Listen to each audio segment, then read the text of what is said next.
Oke,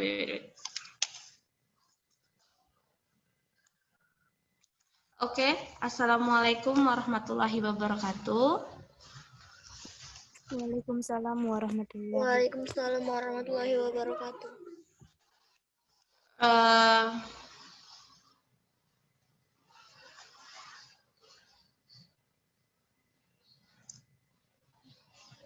Terima kasih saya ucapkan untuk siswa yang sudah berjuang mengikuti live teaching pada pagi hari ini. Materi untuk pertemuan kita hari ini, pada pertemuan hari ini hanya review-review saja. Karena bentar lagi kita ujian MIT dan kita mau UH. Oke, jadi apa Bu yang kita review? Pertama, materi yang kita review pertamanya ada tentang pameran. Pameran, lalu apa lagi Bu? Lalu karya seni rupa memodifikasi objek. Lalu apa lagi yang terakhir adalah jenis, tema, fungsi, dan nilai estetis dalam seni rupa. Oke. Saya mau tahu nih siapa yang mengikuti ketika materi ini saya live zoom-kan. Apakah di sini ada? Halo, udah nggak ada ya orangnya ya? Ya, Mem. Siapa nih yang ngomong nih? Miranda, Mem. Miranda ikut ketiganya? Ikut ya? Miranda, suara saya kedengaran jelas atau tidak? Ya, Mem. Iya. Nah, jadi saya lanjut ya. Nah, pameran. Materi pertama adalah pameran dengan tujuan pembelajaran. Yang pertama, mendeskripsikan jenis pameran karya seni rupa. Lalu yang kedua, mengetahui prosedur penyelenggaraan pameran. Lalu tujuan pembelajaran berikutnya adalah memahami fungsi pameran dari karya seni rupa, dan terakhir kalian nantinya dapat menyelenggarakan pameran seni rupa. Yuk, ada yang tahu apa itu pameran? Sebutkan nama dan kelas karena berhubung ini review. Yuk, apa itu pameran?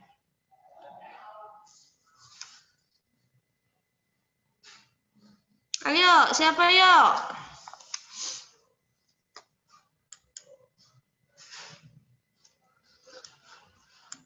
Ayo, nggak ada yang tahu apa itu pameran? Saya, Mem. Nama dan kelas. Miranda Siregar Avenjoar, Mem. Miranda Siregar Avenjoar. Apa itu pameran? Satu kegiatan yang diselenggarakan untuk media menyampaikan gagasan, Mem. Atau karya seni.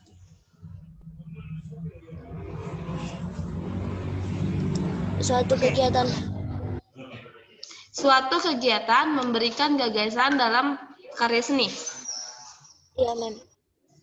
Itu pameran. Dalam bentuk karya seni, Mem. Itu pameran.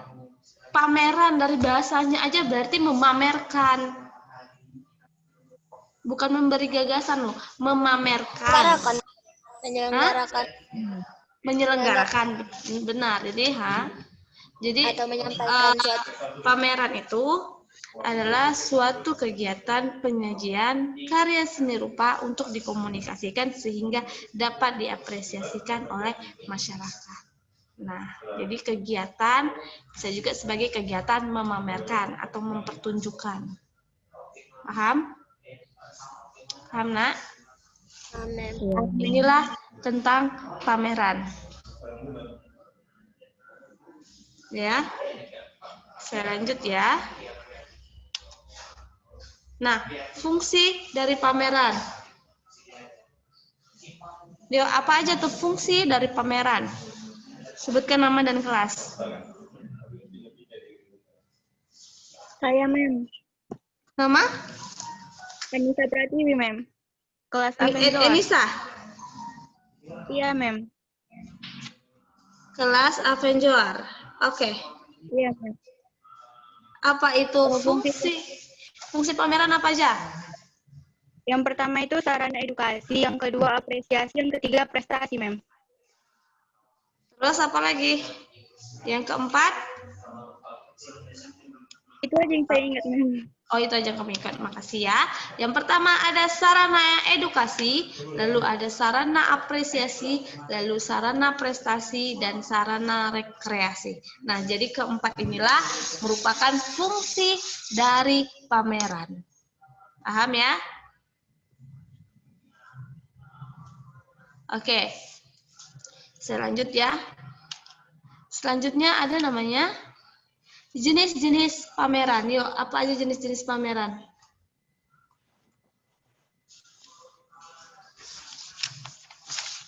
Jenis-jenis pameran.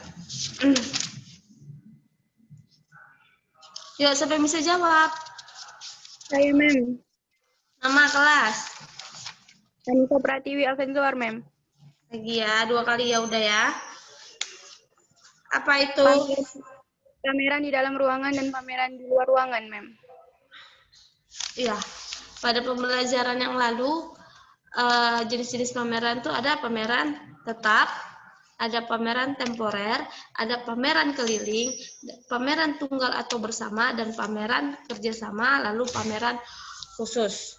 Nah, inilah jenis-jenis pameran. Ingat? Kalau nggak ingat, ini saya ingatkan. Kalau nggak ingat, saya harap nanti setelah pembelajaran ini kalian bisa buka modul yang udah pernah saya kasih. Karena takutnya ketika ujian kalian nanti nggak bisa menjawabnya, nak. Oke ya, jadi inilah jenis-jenis yang ada di pameran. Berikutnya apa? Nah, penyelenggaraan pameran. Yuk, penyelenggaraan pameran, tahapannya apa, nak? Yang pertama,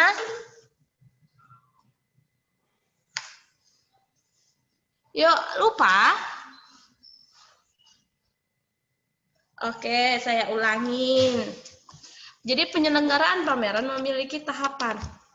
Pasti pertama itu menentukan tema pameran. Ya. Lalu apa lagi, Bu? Ada menentukan rencana kegiatan. Lalu menentukan kepanitiaan.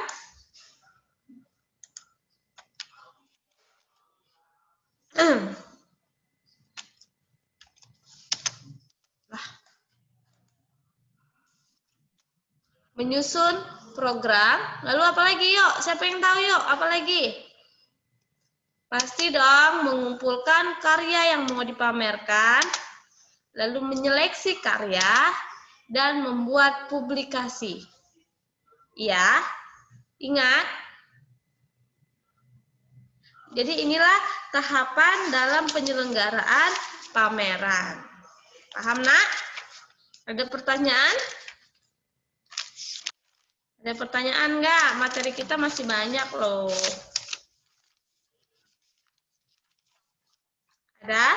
Nggak ada? Pas? Pas.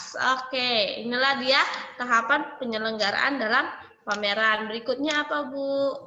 Nah, berikutnya fungsi pameran di sekolah. Nah, sebenarnya kita kan di akhir nanti mau menyelenggarakan pameran. Nah, apa sih fungsi dari pameran ketika kita membuatnya di sekolah? Yuk, ada yang tahu fungsi pameran di sekolah? Ayo dong, nak. Berapa orang sih ini kok kayaknya diam aja? Mengembangkan bakat siswa, Mem. Siapa nama? Unisari, Mem. Unisari. Kelas apa, nak? Averus, Mem. Verus. Apa? Mengembangkan? Kemampuan atau bakat siswa itu, Mem. Iya, itu salah satu. Ada lagi? Yang dipamerkan. Saya mau menambahi, Mem. Nambahin apa, nak? Siapa namanya, nak? Mutiara, Mem. Mutiara kelas apa? Afisena, Mem. Oh, Afisena. Apa? Meningkatkan apresiasi seorang siswa terhadap suatu seni, Mem. Iya, benar. Nah, jadi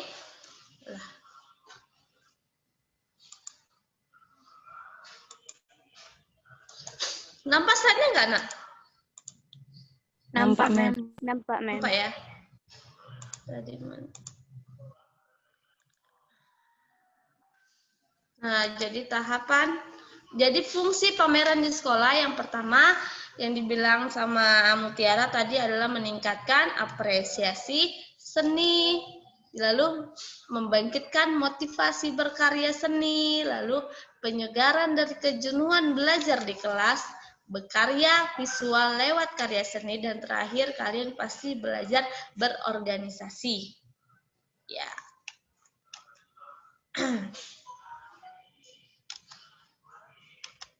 Berikutnya kita membahas materi berikutnya adalah karya seni rupa dengan memodifikasi objek. Masih ingat? Masih ingat nggak? Nah, jadi karya seni rupa dengan memodifikasi objek memiliki tujuan pembelajaran. Yang pertama, mendeskripsikan karya seni rupa 2 dimensi dengan memodifikasi objek, lalu memahami teknik berkarya seni rupa 2 dimensi dengan memodifikasi objek, dan membuat karya seni rupa 2 dimensi dengan memodifikasi objek. Nah, ini pada materi ini kemarin saya tugaskan kalian membuat gambar karya seni rupa 2 dimensi dengan memodifikasi objek. Lalu gambar setelah kalian buat, kalian kirim gambarnya ke saya. Tapi yang sangat saya sayangkan, banyak dari siswa-siswi saya yang saya banggakan itu tidak menyelesaikan tugas yang dari saya. Iya? Iya? Iya nggak? Atau saya yang belum periksa, atau saya yang belum cek?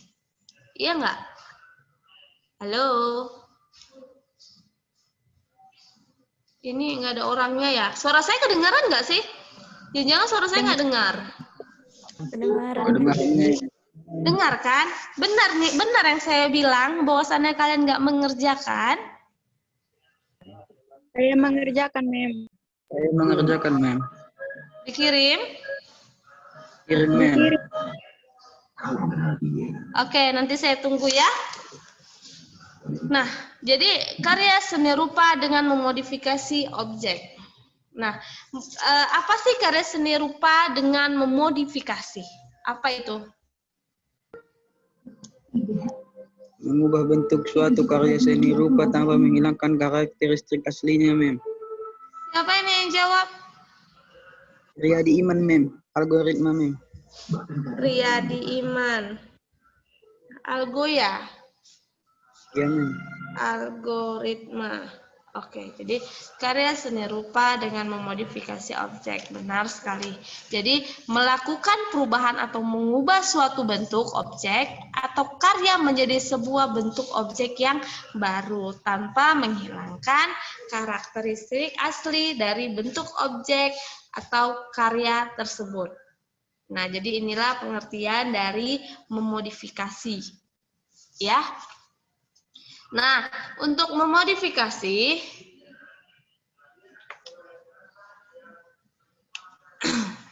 oke, selanjutnya adalah teknik berkarya dengan memodifikasi. Untuk memodifikasi objek, kita menggunakan 3 teknik. Ya, ingat? Ingat, Mem. Ingat, kita memiliki 3 teknik dalam berkarya seni rupa 2 dimensi. Yuk, apa aja yuk? Stilisasi, deformasi, dan Sebutkan nama, Nek. Sebutkan nama siapa, Nak? Anissa Pratiwi, Mem. Oh, sudah 3 kali. Oke, apa Nisa? Tekniknya apa aja? Stilisasi, deformasi, dan distorsi, Mem. Iya. Stilisasi. Nah, stilisasi. Apa sih stilisasi? Miranda. Apa Miranda stilisasi, Nak?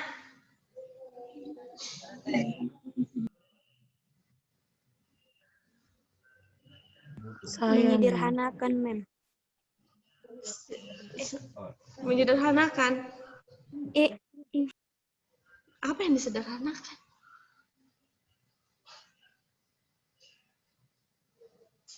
Apa ini stilisasi? nih, Mem. Menyederhanakan bentuk karya seni itu, Mem. Tapi nggak meninggalkan bentuk aslinya itu, Mem. Nah, jadi stilisasi itu mengubah bentuk objek. Ingat ya, namanya memodifikasi artinya mengubah bentuk objek dengan cara pengayaan, pengembangan yang memperindah, namun sifat-sifat aslinya atau pokoknya tetap dipertahankan. Nah, jadi inilah teknik dari stilisasi. Dia memodifikasi dengan memperindah, namun tetap sifat-sifat pokok atau aslinya tetap ia pertahankan. Nah, inilah dia teknik dari stilisasi. Perhatikan gambarnya. Nah, oke ya. Selanjutnya ada apa lagi katanya? Ada distorsi. Yuk, distorsi apa yuk, Nak? Modifikasi bentuk suatu karya seni rupa Sebutkan dengan cara nama, Nak. melebihi Sebutkan nama. ya di Iman, Mem, algoritma. Oke, 2 kali. Yuk, apa distorsi? Mengubah bentuk suatu karya seni rupa dengan cara melebih-lebihkan, Mem. Iya, benar. Jadi, distorsi ini yaitu mengubah karya seni rupa 2 dimensi dengan cara melebih-lebihkan. Nah, ini contoh karya yang karya hasil modifikasi dengan teknik distorsi. Selanjutnya tadi ada teknik deformasi. Nah, jadi teknik deformasi ini yaitu mengubah bentuk objek dengan cara memisahkan bagian-bagian bentuk objek tersebut. Jadi dipisah-pisahkan. Bisa juga dengan cara memalingkan atau arahnya dibuat berbeda. Inilah teknik deformasi. Oke, ada pertanyaan, Nak? Untuk teknik-teknik dalam memodifikasi karya seni rupa 2 dimensi. Ada pertanyaan? Nggak ada ya? Oke. Materi berikutnya adalah jenis, tema, fungsi, nilai estetis karya seni rupa. Ingat pembelajaran ini, Nak? Ingat, Mem. Ingat ya. Oke. Jadi kita materi berikutnya adalah jenis, tema, fungsi, dan nilai estetis karya seni rupa. Oke. Dengan tujuan pembelajaran, yang pertama memahami tema, fungsi, nilai estetis karya seni rupa, lalu kalian dapat menjelaskan contoh seni rupa berdasarkan jenisnya. Paham ya? Oke. Selanjutnya adalah seni rupa berdasarkan jenis. Nah, seni rupa berdasarkan jenis ada 2. Ada seni rupa murni, ada seni rupa terapan. Yuk, contoh seni rupa murni yaitu lukisan, Mem. Lukisan, Mem. Iya, benar. Terus Kaligrafi, Mem. iya. Atau patung. Patung juga termasuk dalam seni rupa murni. Karena hanya mementingkan dan mempertunjukkan nilai estetisnya saja. Iya, nilai keindahannya saja tanpa memperdulikan nilai gunanya. Sedangkan seni rupa terapan yaitu Perhiasan, Mem. apa? Perhiasan. Anyaman, Mem. Ya, seni kriya juga termasuk dalam seni rupa terapan. Nah, seni rupa terapan itu memiliki nilai guna, tapi tidak meninggalkan nilai estetis. Contohnya adalah kriya dan desain tekstil itu salah satu contohnya yang memiliki nilai guna termasuk seni rupa terapan. Nah, ini tadi seni rupa berdasarkan jenis. Ada pertanyaan? Pas? Oke, saya lanjut ya. Berikutnya adalah seni rupa 2 dimensi, ada seni rupa 3 dimensi, dan ada seni rupa multidimensi. Nah, ini termasuk apa, Nak? Seni rupa berdasarkan bentuk, Mem. Iya, Bentuk, Mem. benar. Jadi ini adalah, siapa tadi yang jawab pertama? Uni, Mem. Ini. Jadi seni rupa 2 dimensi, seni rupa 3 dimensi, dan multidimensi adalah seni rupa berdasarkan bentuknya. Uni, ada 2 kali ya, Uni? Iya, Apa ya, Mem. Ru? Nah, paham, Nak? Berdasarkan bentuk. Jadi, seni rupa 2 dimensi itu apa? Seni rupa Seni yang rupa. hanya bisa dilihat dari satu arah, Mem.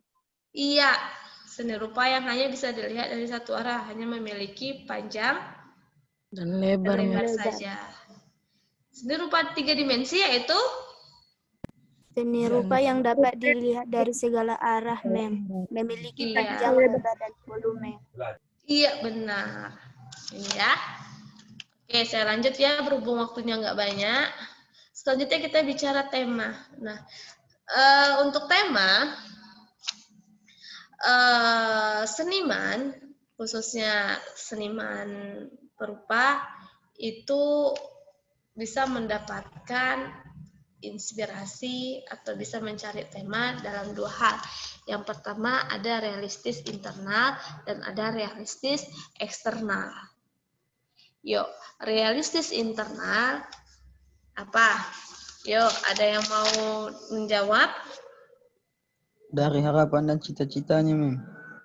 Ya, jadi realistis internal itu bersumber dari cita-cita, apalagi harapan, nalar, intuisi, gairah, dan khayalnya. Sedangkan realistis eksternal itu yang berdasarkan dari luar dari yang berasal dari luar dari seniman tersebut. Contohnya apa, Bu? Bisa jadi dari kepercayaan, dari kemiskinan, ketidakadilan, nasionalisme, lalu politik, dan lain sebagainya. Nah, inilah sumber-sumber untuk bisa menentukan tema. Paham? Paham, Nak? Paham, Mem. Paham, Mem. Oke. Berikutnya adalah fungsi. Nah, fungsi seni rupa 2 dimensi. Yuk, apa? Nah, jadi seni rupa 2 dimensi lah. Nah, seni rupa 2 dimensi ini berfungsi sebagai benda hias atau pajangan dan sebagai kepuasan perupa yang membuatnya. Jadi inilah seni rupa 2 dimensi yang hanya mementingkan nilai keindahannya saja. Selanjutnya, seni rupa 3 dimensi. Yang pertama, untuk perupa murni, yaitu sebagai media ekspresi, lalu apresiator itu sebagai sarana untuk mendapatkan pengalaman estetika, dan untuk perupa terapan dapat menciptakan benda fungsional yang estetis. Sedangkan untuk masyarakat adalah dapat memenuhi kebutuhan benda fungsional yang indah. Inilah fungsi dari seni rupa 2 dimensi maupun 3 dimensi. Di sana jelas? Jelas, Mem. Ada yang mau ditanyakan? Tidak ya? Nah, tadi seni rupa 2 dimensi itu contohnya salah satunya adalah lukisan. Nah, seni lukis sendiri itu memiliki fungsi. Fungsi dari seni lukis itu ada 3. Yang pertama, apa? Fungsi primer, lalu sekunder, dan fisik. Iya. Oke, nanti baca dulunya ya. Oke, selanjutnya adalah nilai estetis. Yuk, nilai estetis. Nilai estetis itu ada dua, Nak. Yang pertama adalah bersifat objektif dan bersifat subjektif. Yuk, apa sih beda yang bersifat objektif maupun yang bersifat subjektif? Yuk, siapa yang bisa jawab? Terakhir loh, habis itu habis kita.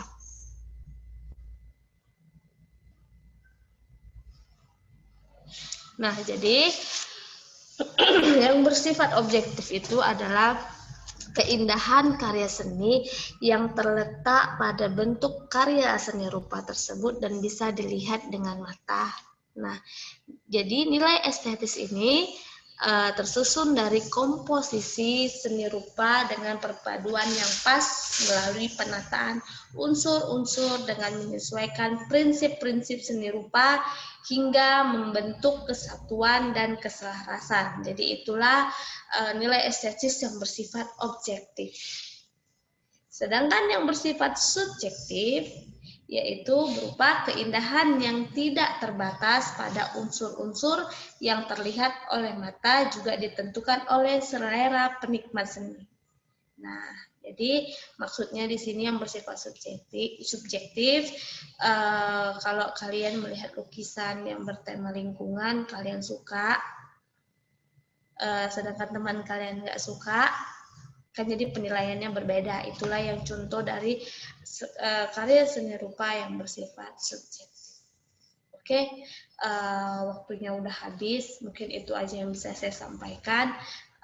Kalau ada pertanyaan silakan diskusikan melalui psikologi boleh, melalui WA saya langsung juga boleh, untuk menanyakan tugas juga boleh.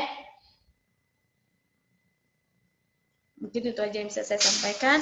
Sebelum saya akhiri kelas pembelajaran pada pagi hari ini, selanjutnya alangkah baiknya kita mengakhiri dengan doa masing-masing. Doa dimulai.